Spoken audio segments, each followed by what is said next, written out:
Despacha logo essa velha nojenta, não aguento mais o cheiro dela. Minha nora gritou na frente do meu filho enquanto tapava o nariz com nojo. Ele baixou a cabeça, mas não me defendeu. Peguei minha bolsa e saí de queixo erguido. Minutos depois, uma Mercedes parou na calçada e um homem desceu para abrir a porta para mim. Quando minha nora viu quem era o motorista, derrubou o copo da mão e ficou branca. Eu estava parada na entrada da casa do meu filho, ainda com a mão na maçaneta da porta que acabara de abrir, usando meu casaco bege de lã que tenho há 5 anos. Talvez estivesse com leve cheiro de naftalina das gavetas onde guardo minhas roupas de inverno. Talvez. Mas a forma como aquela mulher reagiu, tapando o nariz com a mão perfeitamente cuidada, fazendo aquela careta teatral de nojo como se eu fosse um monte de lixo putrefato deixado no sol, me congelou completamente. Bruna Macedo, minha nora, 36 anos, gerente de projetos na Tech Vision, empresa de tecnologia que fica no bairro Funcionários. Magra, alta, cabelos lisos e bem tratados que devem custar uma fortuna no salão, unhas sempre impecáveis, roupas de marca que ela faz questão de mencionar em toda conversa. Ela estava de pé na cozinha americana, integrada à sala, segurando uma taça de vinho branco na mão direita, enquanto tapava o nariz com a esquerda. Gustavo, meu filho, meu único filho, estava sentado no sofá de couro cinza que custou 12 mil reais e que Bruna faz questão de dizer que foi investimento em qualidade. Ele tinha o celular na mão, dedos deslizando pela tela, fingindo que estava concentrado em algo extremamente importante. Mas eu vi quando ele levantou os olhos rapidamente, captou a cena toda. Eu parada na porta, sua esposa me humilhando publicamente. E então abaixou a cabeça novamente. Voltou a olhar para a tela do celular. Não disse absolutamente nada. Meu filho de 39 anos, que eu carreguei no colo, que eu criei sozinha depois que o pai dele nos abandonou, que eu eduquei com o suor do meu trabalho, escolheu o silêncio. Sério, Gustavo, sua mãe precisa entender que aqui não é asilo. Bruna continuou, agora olhando diretamente para mim com aqueles olhos castanhos cheios de desdém. Tem padrão a manter nessa casa. Essa roupa velha, esse cheiro de mofo que ela traz, francamente é constrangedor. Olhei para o meu casaco. Era um casaco bom, de lã pura, que comprei numa loja elegante do centro há 5 anos. Estava limpo, bem conservado. Sim, talvez tivesse um leve cheiro de naftalina, porque guardo minhas roupas de inverno adequadamente, como qualquer pessoa organizada faz. Mas nada que justificasse aquela reação teatral, aquele veneno todo sendo cuspido na minha direção. Sofia, minha neta de 12 anos, estava no quarto dela. Eu via o olhinho assustado da menina pela porta entreaberta, espiando a cena. Aquela criança linda, de cabelos castanhos encaracolados e olhos grandes que parecem fotografar tudo ao redor, estava testemunhando a própria mãe destruir a avó com palavras. Vi quando ela levou a mão à boca, gesto de susto. Minha garganta apertou com força, como se alguém estivesse esmagando minha traqueia com as mãos. Mas eu não ia chorar ali. Não ia dar esse gostinho para aquela mulher cruel que tinha a audácia de me tratar como lixo dentro da casa do meu próprio filho. Vim buscar a Sofia. Minha voz saiu firme, surpreendentemente firme. Ela está pronta? Bruna bufou, revirando os olhos.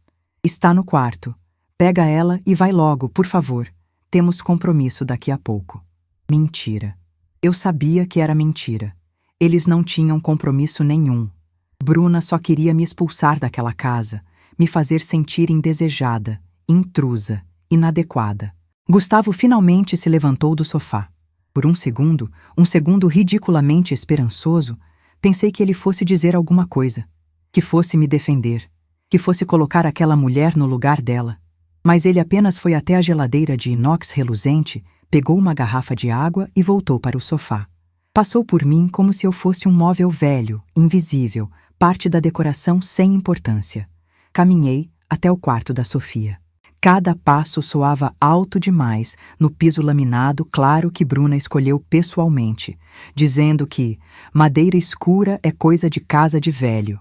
A menina estava sentada na beirada da cama, mochila cor-de-rosa já pronta ao lado, mãos entrelaçadas no colo. Quando me viu, seus olhos grandes se encheram de lágrimas. Vovó, eu ouvi o que a mamãe disse. A voz dela saiu embargada, fininha, quebrada de tristeza. Abracei minha neta com toda a força que tinha. Senti minhas próprias lágrimas ameaçarem derramar, queimar por trás dos olhos, exigir saída. Mas engoli aquela dor toda. Engoli a seco, como tenho feito há meses. Não esquenta, meu amor. Às vezes, adultos falam coisas que não pensam direito. Mas eu sabia que Bruna tinha pensado muito bem. Aquela não era a primeira vez. Nem a segunda. Nem a quinta. Há 6 meses ela tinha começado com comentários sutis, picadas de mosquito que parecem pequenas, mas coçam cada vez mais. Beatriz, você não quer renovar o guarda-roupa? Tem umas lojas boas em promoção no shopping. 2 semanas depois. Será que não está na hora de um cabeleireiro melhor? Conheço uma profissional excelente. Ela faz milagres. 1 mês atrás. Beatriz, você não acha que esses óculos são muito antiquados? Tem armações lindas, modernas, que iam rejuvenescer seu rosto. E hoje, finalmente, ela tinha tirado a máscara de vez. Velha, nojenta. Foi isso que ela me chamou. Na frente do meu filho. Na frente da minha neta. Peguei a mochila da Sofia e segurei a mão dela. Saímos do quarto juntas. Bruna estava agora sentada à mesa de jantar de vidro, mexendo no notebook prateado dela, fingindo estar ocupada com algo extremamente importante. Gustavo continuava no sofá, olhos grudados na tela do celular, como se ali estivesse a cura para todos os males do mundo. Caminhei em direção à porta. Cada passo era uma decisão.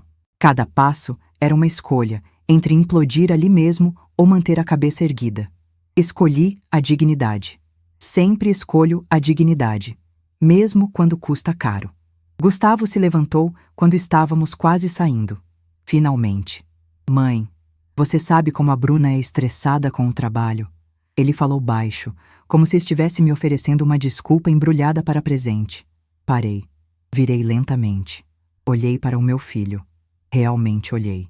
Vi o homem de quase 40 anos que ele se tornou, com a barriga começando a crescer, com as primeiras rugas ao redor dos olhos, com aquela expressão permanente de quem está sempre evitando conflito.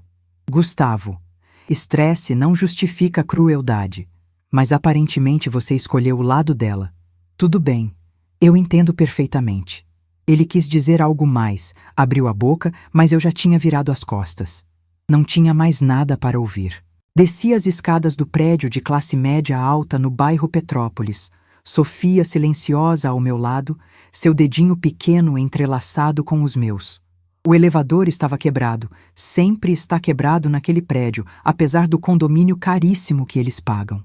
Então descemos os 3 andares a pé.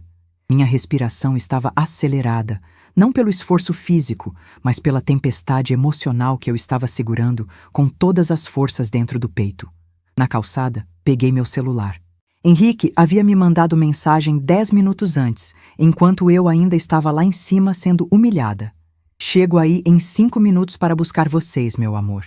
Estava perto, terminei a reunião mais cedo. Respondi apenas, estou na frente do prédio. Henrique Salgado, 71 anos. Meu companheiro há 10 meses. Nos conhecemos num cruzeiro para Buenos Aires que minha melhor amiga Ivone me convenceu a fazer. Bia, você precisa viver, ela tinha dito. Precisa sair dessa rotina de casa, mercado, casa. Precisa se abrir para o mundo. Eu tinha resistido inicialmente, mas acabei cedendo. Foi a melhor decisão que tomei nos últimos anos. Henrique é viúvo há 5 anos. Perdeu a esposa para um câncer rápido e agressivo. Ele é educado, cavalheiro de um jeito que não existe mais, atencioso sem ser sufocante. Empresário aposentado, mas nunca gostou de ostentar. Dirige o próprio carro, um Mercedes prata discreto. Veste-se simples, mas com elegância. Camisas de boa qualidade, mas sem marcas berrantes. Vive numa cobertura discreta, mas extremamente confortável no bairro Funcionários. É o tipo de homem que sabe ouvir, que espera você terminar de falar antes de dar opinião, que respeita seu espaço e seu tempo. Gustavo sabia que eu estava namorando alguém há alguns meses. Eu tinha mencionado casualmente numa ligação telefônica lá pelo 4º mês de relacionamento. Mãe, que bom que você está saindo, se divertindo. Foi só isso que ele disse. Nunca perguntou o nome da pessoa. Nunca perguntou a profissão. Nunca demonstrou interesse genuíno em saber se eu estava feliz, se estava sendo bem tratada, se aquele relacionamento era sério. Nada. E eu também não ofereci informações. Se meu filho não se importava com a minha vida, por que eu ia ficar fazendo anúncios? O Mercedes prata parou na calçada exatamente 5 minutos depois. Henrique desceu do carro, contornou pela frente, abriu a porta traseira e sorriu para mim. Aquele sorriso gentil, de olhos que enrugam nas pontas, de quem está genuinamente feliz em te ver. Vim buscar minhas meninas. Sofia soltou minha mão e correu para ele. Oi, vô Henrique. Ela o chama assim desde o 2º mês que nos conhecemos. Criança não tem filtro social, não tem papas na língua. Henrique tem aquele jeito paternal natural, aquela paciência infinita com crianças e conquistou minha neta imediatamente. Ele abaixou, ficou na altura dela e apertou o nariz da menina carinhosamente. E aí, mocinha? Pronta para nosso fim de semana de cinema e pipoca?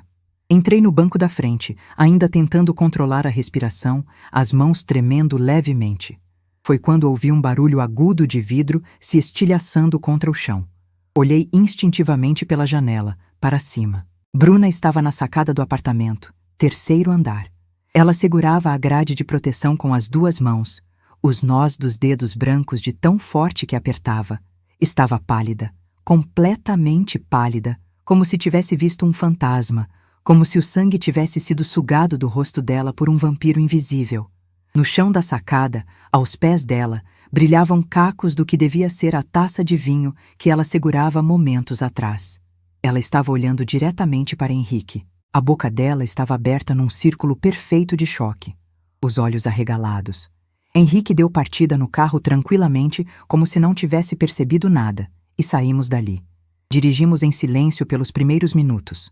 Sofia tagarelava animada no banco de trás sobre um trabalho de ciências da escola, sobre a amiga nova que tinha feito, sobre o cachorro do vizinho que tinha tido filhotes. Eu mal ouvia. Meu cérebro estava processando aquela cena. A reação de Bruna, o choque no rosto dela, a palidez mortal. Finalmente, quando paramos num sinal vermelho na Avenida Raja Gabaglia, perguntei baixinho, quase sussurrando: Você conhece a Bruna? Henrique me olhou de relance, aquele olhar calmo dele, e respondeu na mesma naturalidade com que comentaria sobre o tempo. Conheço. Ela trabalha na Tech Vision. Eu fundei a empresa há 35 anos. Fui CEO até me aposentar 3 anos atrás. Continuo acionista majoritário com 60% das ações. Participo das reuniões trimestrais de diretoria, assino as decisões estratégicas importantes. Senti meu estômago revirar. Uma náusea subiu pela garganta. Então você é, tecnicamente, ainda o chefe dela? Ele deu um meio sorriso. Aquele sorriso de canto de boca que ele faz quando algo é tecnicamente correto, mas precisa de nuance. Não no dia a dia, não gerencio mais nada. Mas minha opinião ainda pesa, e pesa muito nas decisões estratégicas. Promoções de alto escalão, desligamentos de diretores, direcionamentos da empresa, tudo isso passa pelo meu crivo junto com os outros 5 diretores. Fiquei completamente muda o resto do caminho. Meu cérebro estava explodindo com aquela informação. Henrique era o dono da empresa onde Bruna trabalha. O homem que ela deve considerar praticamente um deus corporativo. E ela tinha acabado de me chamar de velha nojenta na frente dele. Bem, ela não sabia que ele estava me ouvindo. Mas o universo tem um senso de humor peculiar, não tem? Antes de eu contar o que aconteceu depois, preciso saber. O que vocês fariam no meu lugar? Responde aqui nos comentários. Vocês acham que eu estava certa em não aceitar aquela humilhação calada? Ou vocês teriam feito diferente? Chegamos no meu apartamento 20 minutos depois. Um apartamento de 2 quartos no bairro Funcionários que comprei há 15 anos, quando ainda estava casada. Depois do divórcio, fiquei com o imóvel completo. É pequeno, mas é meu. Cada centímetro quadrado foi pago com meu suor, com minhas horas extras, com minha dedicação. Henrique subiu conosco. Ele tem chave do meu apartamento, assim como eu tenho da cobertura dele. Ajudou Sofia a se instalar no quarto de hóspedes, que funciona como quarto oficial dela nos fins de semana que passa comigo. A menina tem gavetas com roupas, tem brinquedos, tem seus livros favoritos. É o espaço dela, e ela sabe disso. Depois que Sofia estava entretida com o tablet assistindo desenhos, Henrique e eu sentamos na varanda. Uma varandinha pequena, com 2 cadeiras de vime e uma mesinha de centro. Dá para ver os prédios ao redor, o movimento da rua lá embaixo, a vida acontecendo. Ele serviu café para nós 2. Henrique faz um café excepcional, forte do jeito que eu gosto, e ficou esperando. Ele sempre espera eu falar primeiro. Nunca me pressiona. Nunca me apressei para despejar meus sentimentos. É uma das coisas que eu mais amo nele, essa paciência infinita, esse respeito pelo meu tempo emocional. O que aconteceu lá, Beatriz? A voz dele era suave, sem julgamento. Contei tudo. Cada palavra venenosa que Bruna tinha dito. O olhar de nojo. O gesto teatral de tapar o nariz. A humilhação de ser chamada de velha nojenta. E contei sobre Gustavo, sobre o silêncio covarde do meu filho, sobre como ele escolheu não me defender. Escolheu a paz conjugal dele em detrimento da dignidade da própria mãe. Cada palavra que eu falava pesava toneladas, saía com dificuldade, rasgava minha garganta.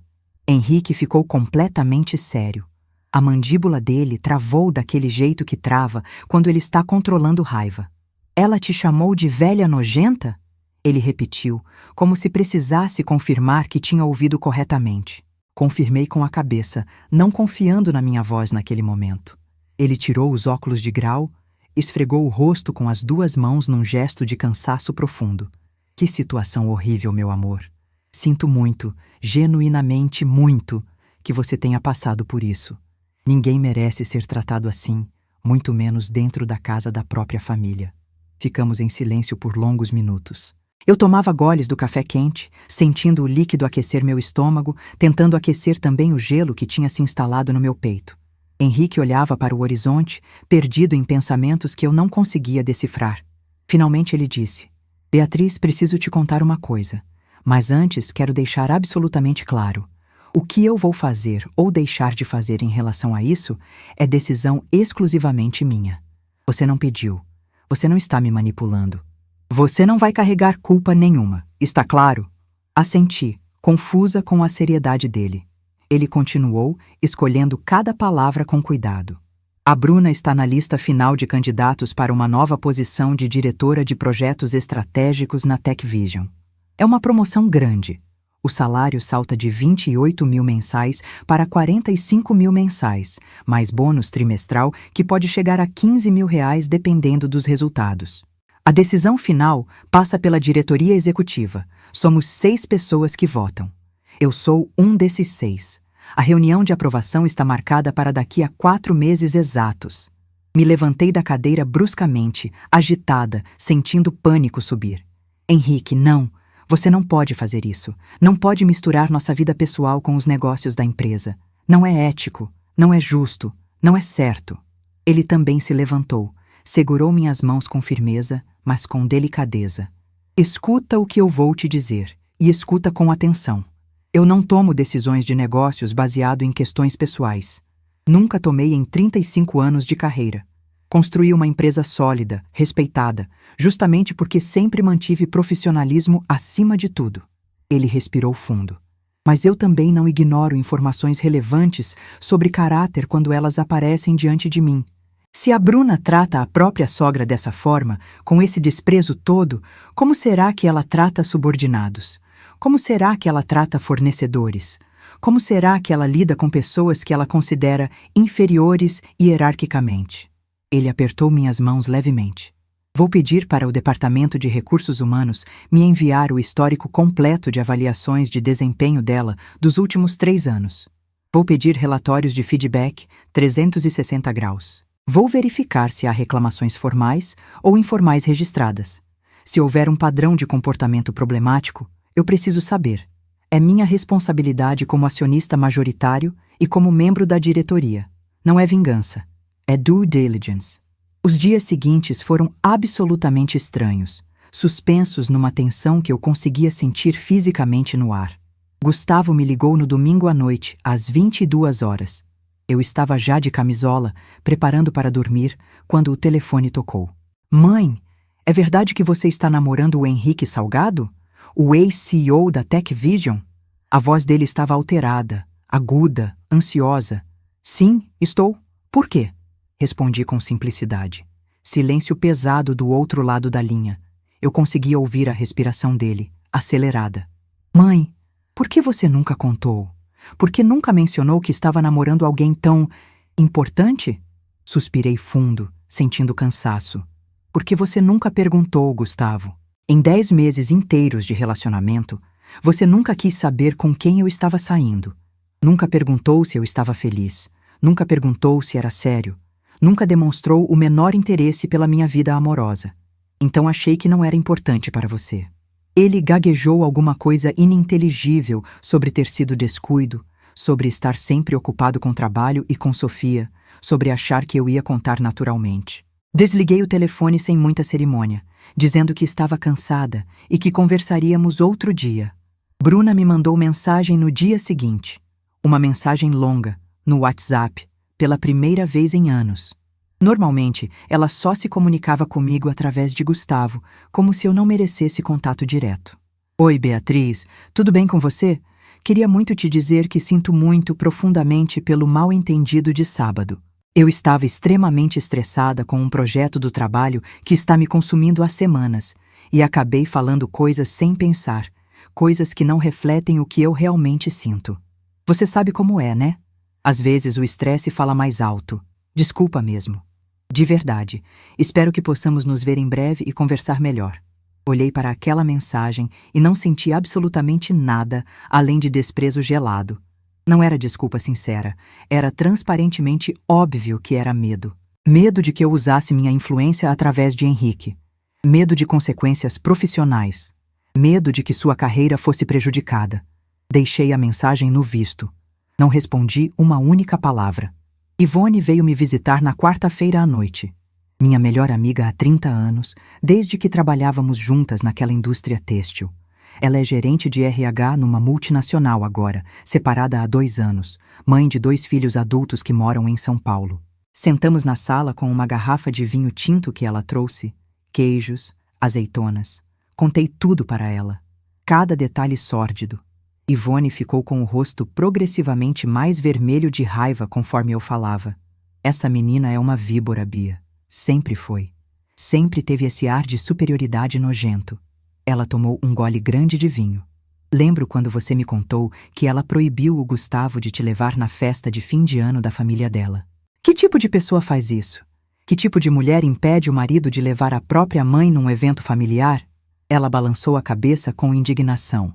Sabe o que me irrita profundamente? É que gente como ela sempre se dá bem. Pisa nos outros, humilha, rebaixa e nunca paga. Nunca sofre consequências. Sempre sobem na vida nas costas dos outros. Olhei para minha amiga. Talvez dessa vez seja diferente. Ivone arqueou a sobrancelha com interesse. O Henrique vai fazer alguma coisa? Balancei a cabeça. Não sei exatamente. Mas ele vai investigar o histórico profissional dela.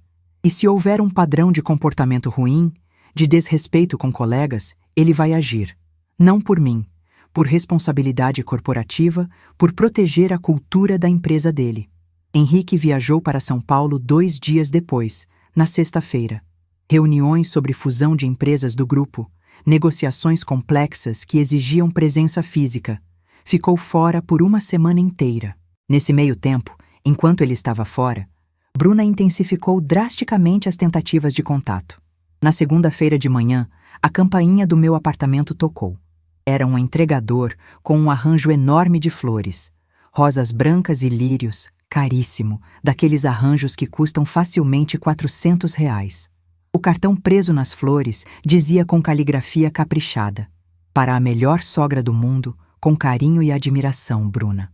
Peguei o arranjo pesado, desci até o térreo do prédio e ofereci para Dona Márcia, a zeladora. Dona Márcia, aceita? São lindas, e eu não tenho espaço em casa para um arranjo tão grande. Ela agradeceu efusivamente, sem entender o contexto, achando que eu estava sendo generosa. Subi de volta para o apartamento sentindo uma satisfação pequena, mas real. Bruna ligou 3 vezes durante aquela semana. Terça de manhã, quarta à tarde, quinta à noite. Não atendi nenhuma das ligações. Mandou outra mensagem longa na quinta, dizendo que queria muito me convidar para jantar. para conversarmos melhor, sem estresse, num ambiente agradável, e eu poder te conhecer de verdade, conhecer a mulher incrível que criou o Gustavo. Bloqueei o número dela. Sofia passou o fim de semana seguinte comigo. Chegou na sexta à tarde, trazida por Gustavo, que apenas buzinou lá embaixo e esperou que ela subisse sozinha. Nem teve coragem de aparecer. A menina estava diferente. Quieta, pensativa, sem a energia habitual dela. Jantamos juntas. Fiz o macarrão com molho de tomate fresco que ela adora, mas ela comia devagar, mexendo mais a comida no prato do que realmente comendo. Vovó, posso te mostrar uma coisa? Ela perguntou depois do jantar, quando estávamos na sala. Claro, meu amor. O que é? Sofia foi até a mochila dela e tirou um caderno comum, daqueles de brochura com capa dura. Eu anoto aqui quando vejo coisas erradas. A professora de português disse que é importante registrar injustiças, que escritores fazem isso, que é uma forma de processar o mundo. Meu coração acelerou. Ela abriu o caderno numa página marcada com um clipe de papel. Pode ler, vovó. Peguei o caderno com mãos trêmulas. Lá estavam, com a caligrafia irregular, mas caprichosa de criança de 12 anos, anotações datadas que me cortaram como navalhas. 14 de março. Mamãe falou que a vovó não entende de celular e que é vergonha quando ela tenta usar na frente das amigas dela. Disse que é constrangedor levar a vovó em lugares. 2 de abril. Mamãe disse pro papai que a vovó devia fazer plástica no rosto porque está com cara de bruxa velha. Papai riu. 20 de maio. Mamãe não deixou a vovó me buscar na escola. Falou que as outras mães iam pensar que a gente é família pobre se vissem a vovó com aquela roupa. 13 de junho. Ouvi a mamãe falando no telefone com a amiga dela. Disse que não aguenta quando a vovó vem aqui, que dá vontade de tacar a velha pela janela. Fiquei com muito medo. 8 de agosto. Jantar de aniversário do papai. A vovó trouxe um presente. Mamãe abriu e fez cara de nojo, disse baixinho que era presente de pobre e colocou numa sacola para doar. E 17 de setembro. Mamãe disse que a vovó deveria ir morar num asilo porque pessoas dessa idade não têm mais função na sociedade. 23 de outubro. Hoje a mamãe chamou a vovó de velha nojenta. A vovó ficou com o rosto muito triste, mas não chorou. Eu chorei no meu quarto. Eram 7 anotações no total. Cada uma era uma facada precisa no meu peito. Cada uma revelava um padrão sistemático de crueldade, de desprezo, de desumanização. Mas também era prova concreta, documentada, registrada por uma testemunha. Sofia, você contou isso para alguém? Perguntei com a voz embargada. Ela negou com a cabeça. Só escrevi. Mas posso contar se você quiser, vovó. Posso falar com o papai. Abracei minha neta com força, sentindo lágrimas finalmente escorregarem pelo meu rosto. Não precisa continuar. 15-20, meu amor. Você não precisa fazer nada. Você já fez muito me mostrando isso. Muito mesmo. Obrigada por cuidar da vovó. Obrigada por me enxergar quando ninguém mais enxergava. Aquele fim de semana com Sofia foi revelador. Ela me contou mais coisas. Como Bruna sempre fazia comentários maldosos sobre mim quando eu não estava presente. Como ela proibia Gustavo de me dar presentes no Dia das Mães, dizendo que era desperdício de dinheiro. Como ela tinha convencido Gustavo a não me convidar para a festa de formatura da Sofia no ano anterior, argumentando que o evento era chique demais para mim. Cada revelação era uma camada a mais de dor. Mas estranhamente, paradoxalmente, também era libertador, porque confirmava que eu não estava louca, não estava exagerando, não estava sendo sensível demais. A crueldade era real, documentada, testemunhada. Henrique voltou de São Paulo no domingo à noite. Me ligou do aeroporto. Chego aí em 1 hora. Jantamos juntos? Venha pra cá. Vou fazer aquela massa que você gosta. Ele chegou às 21 horas, cansado da viagem, mas sorridente ao me ver. Jantamos na minha pequena sala de jantar, conversa leve sobre a viagem dele, sobre as reuniões, sobre os desafios da fusão empresarial que estava negociando. Só depois do jantar, quando estávamos na sala com café, é que ele ficou sério. Recebi o dossiê completo da Bruna na sexta-feira, antes de viajar. Ele tirou o tablet da pasta executiva dele. Precisamos conversar sobre isso. Meu estômago revirou. Henrique, eu não sei se quero saber. Não quero que você faça nada por minha causa. Não quero carregar essa culpa. Ele segurou minha mão. Beatriz, olha para mim. Isso não é sobre você. Isso é sobre a empresa que eu construí durante 35 anos. É sobre proteger a cultura organizacional. É sobre tomar decisões responsáveis.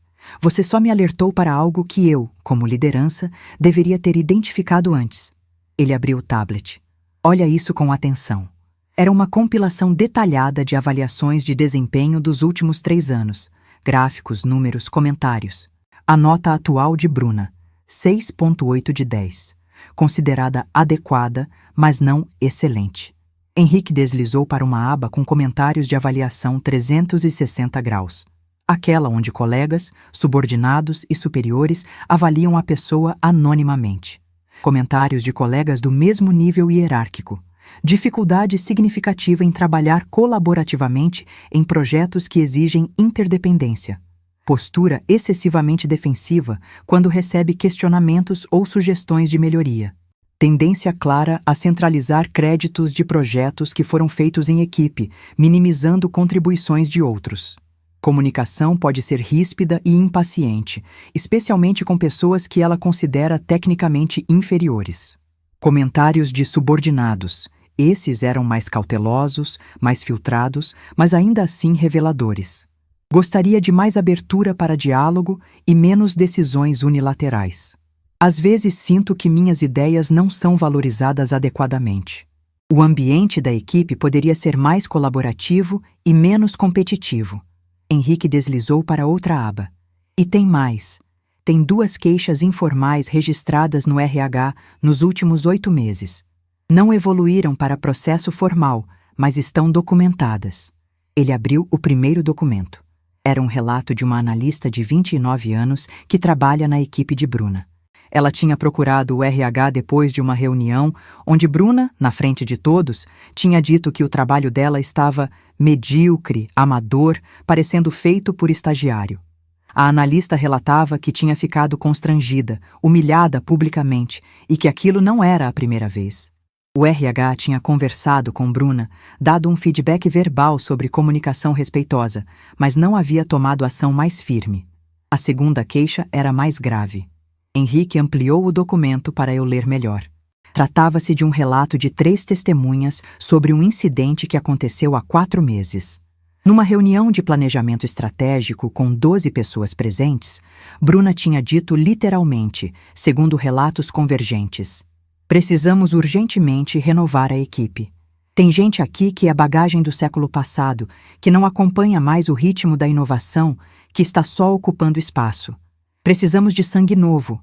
Ela estava se referindo, de acordo com as testemunhas, a uma analista sênior de 56 anos chamada Regina, funcionária há 18 anos na empresa, com histórico excelente, mas que tinha dificuldades com algumas ferramentas tecnológicas mais recentes. "E o que aconteceu depois dessa reunião?" Perguntei, sentindo náusea. O RH chamou a Bruna. Ela se defendeu dizendo que não estava falando especificamente da Regina, que estava falando de forma geral sobre a necessidade de atualização da equipe. Recebeu advertência verbal formal. Mas não há processo disciplinar aberto porque a Regina, coitada, não quis formalizar queixa. Disse que tinha medo de retaliação, medo de ser demitida perto da aposentadoria. Henrique fechou o tablet e ficou me olhando. "Beatriz, isso aqui pinta um quadro muito claro. A Bruna é tecnicamente competente, entrega resultados, bate metas. Mas como líder, ela é tóxica. Ela desrespeita pessoas. Ela humilha. Ela discrimina por idade. E isso não é especulação minha baseada no que aconteceu com você. Isso está documentado no histórico profissional dela." Respirei fundo várias vezes, tentando processar. "E agora? O que você vai fazer?" "Vou esperar a reunião de diretoria daqui a 3 meses e meio. Vou apresentar esses dados de forma objetiva e profissional para os outros 5 diretores. Vou recomendar que a promoção não seja aprovada, com a sugestão de que ela seja mantida na posição atual com um plano obrigatório de desenvolvimento de liderança. Curso de inteligência emocional, curso de gestão de pessoas, coaching executivo. Se ela melhorar, demonstrar mudança real, pode ser reavaliada em 1 ano." Ele segurou minha mão com firmeza. "Isso não é vingança. Isso é proteger a empresa. proteger os funcionários, garantir que pessoas em posição de liderança tenham não apenas competência técnica, mas também competência humana. As semanas foram passando. Bruna tinha parado de me procurar depois que bloqueei o número dela, mas Gustavo continuava ligando, sempre com a mesma cantilena. Mãe, a Bruna está muito nervosa. Mãe, ela está arrependida de verdade. Mãe, dá uma chance para ela, pelo bem da nossa família. Na terceira ligação desse tipo, perdi completamente a paciência. Gustavo, eu não quero mais ouvir o nome dessa mulher saindo da sua boca. Se você quer manter contato comigo, ótimo. Mas não mencione mais a Bruna. Tudo o que eu tinha para falar sobre essa situação já foi falado. Ele ficou em silêncio tenso. Depois, você está sendo dura demais, mãe. Pessoas erram. Pessoas merecem segunda chance. Senti a raiva explodir dentro de mim como um vulcão. Dura? Você acha que eu estou sendo dura? Dura é ser chamada de velha nojenta na frente de todo mundo e o próprio filho não dizer absolutamente nada. Dura é passar 6 meses sendo humilhada sistematicamente e ninguém me defender. Você quer que eu seja o quê, Gustavo? Capacho? Você quer uma mãe que aceita qualquer desrespeito calada? Ele desligou na minha cara. Não ligou de volta por 3 semanas inteiras. Sofia continuava vindo aos fins de semana religiosamente. Gustavo deixava ela no portão, buzinava e ia embora sem subir. Era melhor assim, menos tenso, menos conflituoso. Num sábado de tarde, Sofia e eu estávamos fazendo biscoitos na cozinha quando ela disse casualmente, enquanto cortava a massa em formatos de estrela: Vovó, a mamãe está muito nervosa em casa. Fica no telefone o tempo todo com amigas reclamando do trabalho, diz que está sendo injustiçada. Não comentei nada. Apenas passei a mão no cabelo da minha neta e continuamos fazendo biscoitos. Ivone me visitava religiosamente toda quinta-feira. Virou nosso ritual sagrado. Vinho, petiscos, conversa profunda. Como você está se sentindo de verdade, Bia? Ela sempre perguntava, olhando nos meus olhos, exigindo honestidade.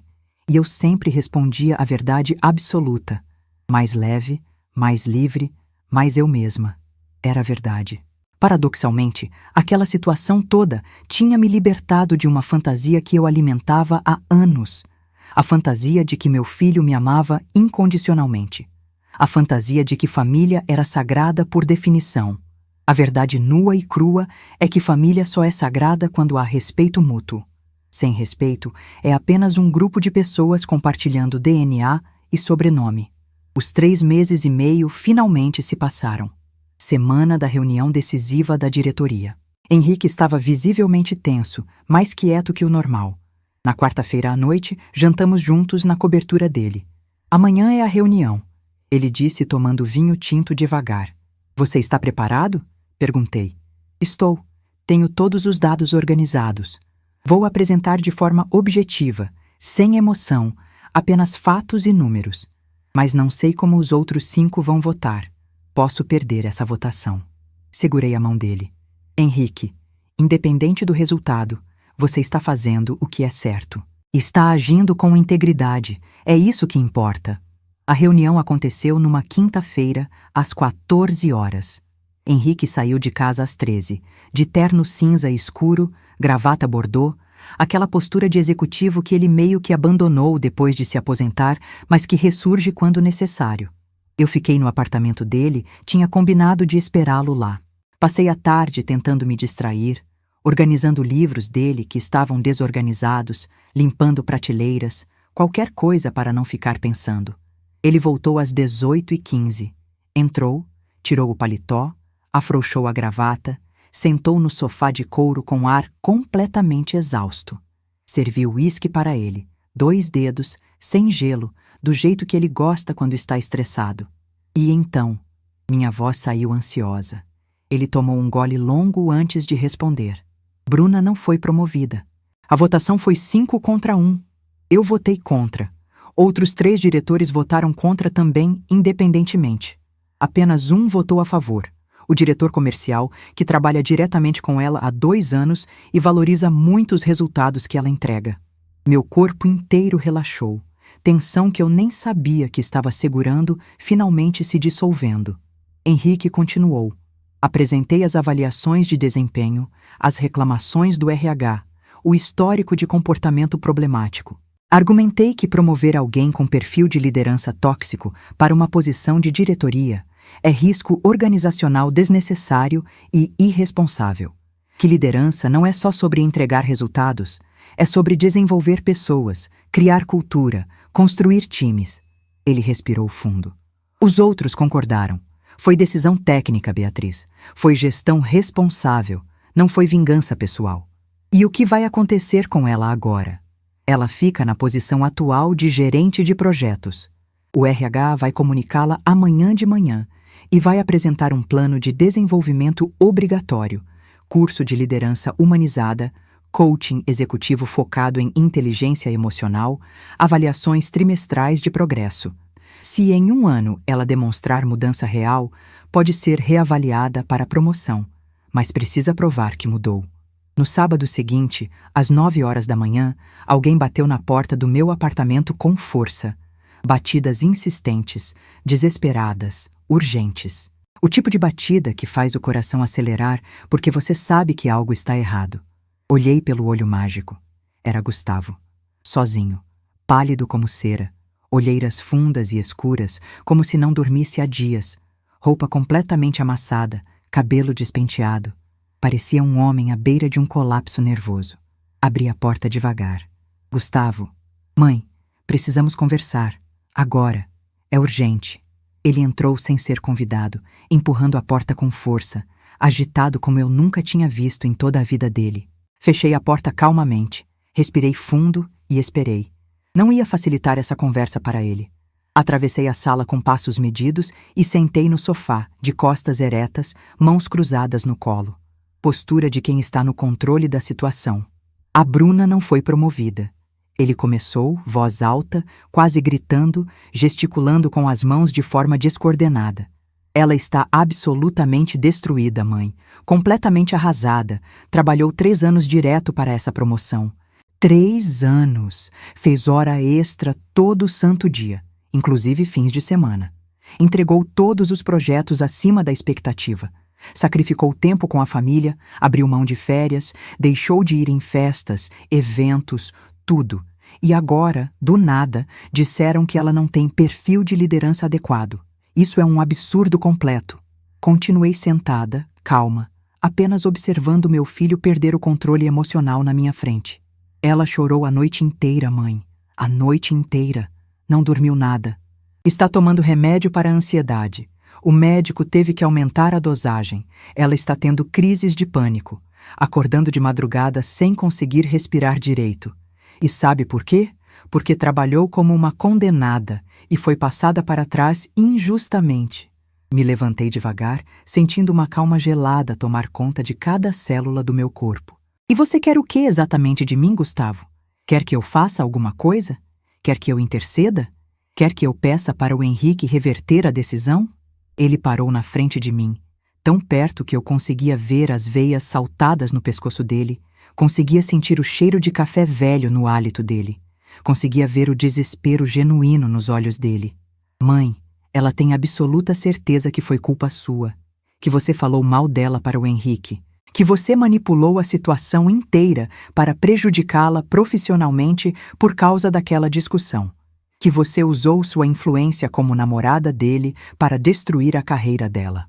Respirei fundo, controlando a raiva que começava a ferver dentro de mim. Gustavo, senta. Apontei para a poltrona. Mãe, eu não quero sentar, eu quero. Senta. Minha voz saiu firme, cortante, com aquela autoridade de mãe que não aceita contestação. Ele sentou, mas na beirada da poltrona, corpo tenso, pernas balançando nervosamente. Fiquei de pé na frente dele, olhando de cima para baixo. Agora você vai me ouvir. Vai me ouvir com atenção, sem interromper, sem contestar, apenas ouvir. Consegue fazer isso? Ele acenou com a cabeça, mandíbula travada. Eu não falei mal de ninguém para o Henrique. Eu contei para o meu companheiro, em um desabafo pessoal e absolutamente privado, dentro da minha própria casa, que fui brutalmente humilhada pela sua esposa, que fui chamada de velha nojenta, que fui tratada como lixo, que fui desrespeitada na frente da minha própria neta. Eu desabafei, Gustavo. Fiz o que qualquer pessoa faz com o companheiro. Compartilhei uma dor. Dei um passo em direção a ele. O que Henrique fez com essa informação é responsabilidade exclusiva dele, não minha. Ele é um empresário sério, um líder responsável, um homem de integridade. Ele não tomou decisão baseada em picuinha pessoal. Ele investigou. Pediu o histórico completo de desempenho da Bruna. E sabe o que ele encontrou? Gustavo não respondeu. Apenas me olhava com expressão confusa. Ele encontrou um padrão sistemático de comportamento problemático. Avaliações medíocres de trabalho em equipe, reclamações de colegas sobre postura arrogante, 2 queixas formais no RH sobre tratamento desrespeitoso com subordinados. Um incidente grave, onde ela sugeriu demitir uma funcionária de 56 anos porque era bagagem do século passado. Está tudo documentado, Gustavo. Tudo. Ele ficou pálido. Isso não é verdade. A Bruna nunca... É verdade, sim. Interrompi com firmeza. Está nos arquivos oficiais da empresa. Henrique me mostrou os documentos. E sabe o que isso significa? Significa que o problema não sou eu. O problema é o caráter da sua esposa. É como ela trata as pessoas. É a forma cruel, arrogante e desrespeitosa com que ela se relaciona com quem ela considera inferior. Gustavo passou a mão pelo cabelo repetidamente, gesto de desespero profundo. Mãe, você não entende a gravidade disso. Você não entende o que está em jogo. A Bruna trabalhou 3 anos para essa promoção. 3 anos da vida dela. O salário ia praticamente dobrar, de 28 mil para 45 mil por mês. A gente estava planejando comprar uma casa maior, uma casa de verdade, sair desse apartamento apertado. A gente ia tirar a Sofia da escola atual e colocar numa escola melhor, bilíngue, com mais oportunidades. A gente ia finalmente conseguir viajar para o exterior nas férias. Tudo, absolutamente tudo que a gente planejou para os próximos anos dependia dessa promoção. E agora tudo foi destruído. Me sentei na beirada da mesinha de centro, ficando na altura dos olhos dele. E agora, Gustavo, sua esposa está colhendo exatamente o que plantou. Está enfrentando as consequências naturais das próprias ações. Consequências? Ele praticamente cuspiu a palavra. Isso não é consequência, mãe. Isso é vingança. Vingança pura e calculada. Senti lágrimas de raiva queimarem meus olhos, mas não permiti que caíssem. Não ia chorar na frente dele. Não ia dar satisfação. Vingança? Você quer falar de vingança? Então vamos falar. Sabe o que é vingança de verdade, Gustavo? Vingança seria eu ter pedido para o Henrique demitir sua esposa imediatamente. Vingança seria eu ter pedido para ele colocar ela numa lista negra da indústria de tecnologia. Vingança seria eu processar ela por difamação, por danos morais, por tudo que ela me fez. Mas eu não fiz nada disso. Me levantei, caminhei até a janela, olhei para a rua lá embaixo. O que aconteceu foi justiça corporativa. Foi uma empresa tomando decisão responsável, baseada em dados concretos. Foi liderança séria, protegendo a cultura organizacional. A Bruna não foi promovida porque não merece ser promovida. Porque competência técnica sem competência humana não basta para liderar pessoas. Gustavo se levantou também, voz saindo rouca, embargada. Competência humana? Você está falando de competência humana? Mãe, todo mundo tem defeitos. Todo mundo já tratou alguém mal em algum momento. Isso não pode definir uma carreira inteira. Virei para ele bruscamente. Defeito não é o mesmo que padrão de comportamento, Gustavo. Defeito é você perder a paciência uma vez, pedir desculpas e aprender. Padrão é você humilhar pessoas sistematicamente, repetidamente, durante anos, sem nunca se responsabilizar. Ele ficou vermelho, veias saltando no pescoço, mãos fechadas em punhos. Você está adorando isso, né, mãe? Está adorando ver minha esposa sofrendo, está se deliciando com a vingança, está destruindo a vida da minha família por causa de um mal-entendido ridículo. Algo quebrou dentro de mim naquele momento. Algo que vinha segurando há meses, talvez anos, finalmente estilhaçou. Mal-entendido. Minha voz saiu alta, ecoando pelas paredes do apartamento. Mal-entendido? Ela me chamou de velha nojenta, Gustavo. Ela tapou o nariz teatralmente como se eu fosse lixo podre. Ela me humilhou na frente da minha própria neta. E você, meu filho, ficou sentado naquele sofá mexendo no celular como se nada estivesse acontecendo. Você escolheu não me defender. Você escolheu o silêncio covarde.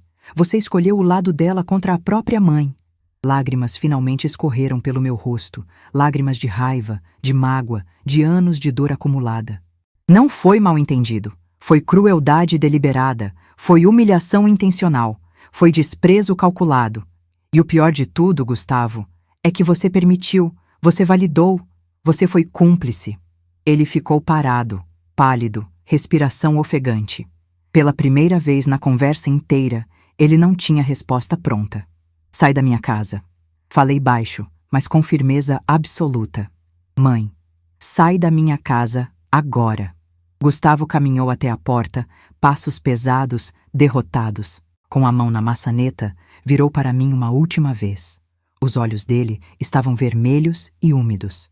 A Bruna está falando em pedir transferência para outra empresa.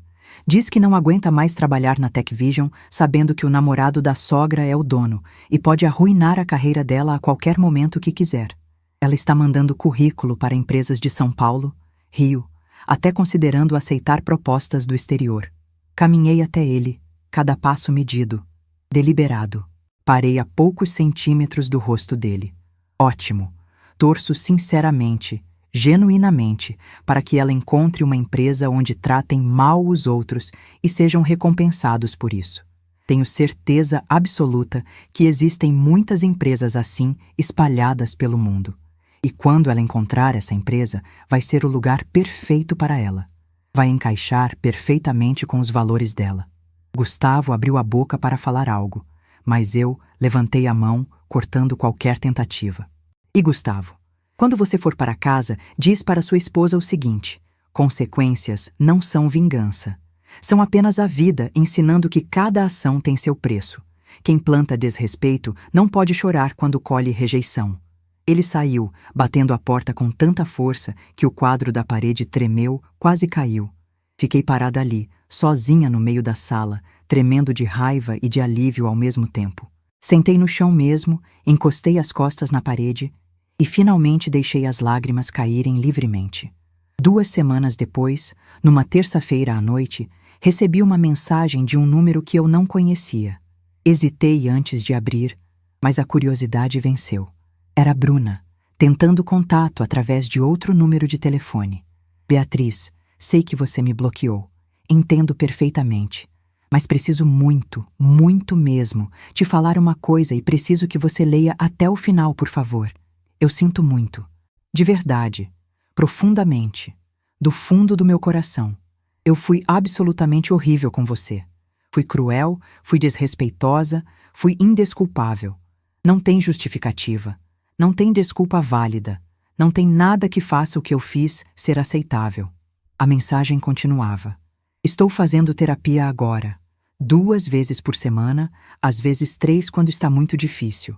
E estou começando a entender muita coisa sobre mim mesma, sobre meus comportamentos tóxicos, sobre como trato as pessoas ao meu redor, sobre meus padrões destrutivos. Estou vendo coisas sobre mim que eu sempre neguei, sempre escondi, sempre fingi que não existiam. E é doloroso. É muito doloroso olhar no espelho e ver quem eu realmente me tornei. Não estou pedindo perdão porque sei que não mereço. Não estou pedindo que você me dê uma segunda chance porque sei que destruí qualquer chance que tinha. Só queria que você soubesse que eu reconheço que errei. Feio. Muito feio. E que vou trabalhar pelo resto da vida, se for necessário, para ser uma pessoa melhor. Para ser alguém que a Sofia possa se orgulhar. Para ser alguém que não destrua as pessoas ao redor. Mostrei a mensagem para Henrique naquela mesma noite. Estávamos na cobertura dele, jantando uma massa que ele tinha feito, vinho tinto, conversa tranquila, até eu mencionar a mensagem. Ele leu atentamente, devagar, 2 vezes. Depois suspirou fundo e me devolveu o celular. O que você quer fazer, Beatriz? Fiquei olhando para a tela do telefone por um longo tempo. Pensei em responder. Pensei em dizer alguma coisa. Pensei em oferecer algum tipo de reconciliação ou pelo menos reconhecimento do esforço dela. Mas então lembrei. Lembrei de cada humilhação. Lembrei do olhar de nojo. Lembrei da Sofia escondida no quarto, assustada, registrando tudo no diário dela. Lembrei do silêncio covarde do Gustavo. Nada. Respondi finalmente, bloqueando aquele número também. Não vou responder. Ela precisa lidar com as consequências das próprias ações, sozinha, do jeito dela. Eu não sou responsável por facilitar o processo de crescimento emocional dela. Ela que se vire. Henrique segurou minha mão por cima da mesa. Tem certeza? Olhei nos olhos dele, aqueles olhos gentis, respeitosos, que sempre me trataram com dignidade. Tenho certeza absoluta. Ela vai ficar bem. Ou não vai. Mas não é mais problema meu. E naquele momento, sentada naquela cobertura linda, com aquele homem maravilhoso ao meu lado, eu finalmente senti algo que não sentia há muito, muito tempo. Paz verdadeira. Passaram-se 8 meses desde aquele sábado horrível. Hoje é uma quinta-feira ensolarada de outubro. Estou na varanda do meu apartamento, tomando café da manhã tranquila, lendo o jornal, aproveitando a manhã. Recebi notícias através de Henrique. Bruna continua na TechVision, na mesma posição. Segundo os relatórios mais recentes, ela concluiu todos os cursos obrigatórios de desenvolvimento. As avaliações 360 graus mais recentes mostram melhora leve, mas mensurável. Colegas relatam que ela está menos defensiva, mais aberta ao diálogo. Subordinados dizem que o ambiente está mais respeitoso. Não sei se é mudança real e profunda ou apenas performance calculada. Honestamente, não é mais meu problema. Ela vai ter que provar para os diretores da TechVision, não para mim. Gustavo me ligou semana passada. Conversa breve, formal. Mencionou que ele e Bruna estão fazendo terapia de casal. Não comentei nada, apenas disse, que bom. Ele perguntou se eu e Henrique gostaríamos de jantar com eles algum dia. Respondi que não estou pronta para isso, e talvez nunca esteja. Houve silêncio constrangido. Depois ele disse, com voz embargada, Mãe, eu sinto muito, por não ter te defendido naquele dia, por ter escolhido a paz da minha casa em vez da sua dignidade. Foi covarde da minha parte. Foram as primeiras palavras genuínas de reconhecimento que ele me deu em quase 1 ano. Respondi apenas, obrigada por reconhecer. Mas entenda que reconhecimento não apaga o que aconteceu. Não reconstrói confiança instantaneamente. Vai demorar, se é que vai acontecer. Ele aceitou. Disse que entende, que vai respeitar meu tempo. Sofia passou o fim de semana passado comigo. Ela está linda, crescendo, amadurecendo. No sábado à noite, enquanto fazíamos pipoca para assistir filme, ela me disse, Vovó, a mamãe está diferente. Menos brava, menos nervosa. Acho que está tentando ser melhor.